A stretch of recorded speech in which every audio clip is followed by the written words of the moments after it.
bakunzi bacu ikaze mwaya makuru ategekanye ikirere cyo kuri uyu w'Imana ni kwigenekerezo rya 23 Myandagaro umwaka wa 2026 mu gatondo hitezwe ko hazokwaka izuba ririmo n'ibicu bike bike mu gihugu cyose ahazoba hakanye gusumba handi azoba ari Ngozi hamwe no mu Kayanza mu ntara ya Butanyerera aho ibipimo by'ubushuhe vyaho bizoba bigera kuri °C 14. Eka no ku muhingamo hazobandanya haka izuba harimwo n'ibicu bike bike mu gihugu cyose ahazoba hashushe gusumba handi azoba ari mu Cibitoke ni mu ntara ya Bujumbura aho ibipimo by'ubushuhe vyaho bizoba bigera kuri °C 32.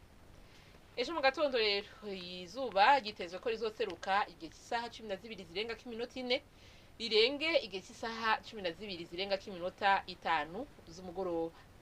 Nuko rero ni hano amakuru ategekanya ikirere cyo kuri uyu w'Imana agarukiye mwakoze mwese kuyakurikira naho utaha.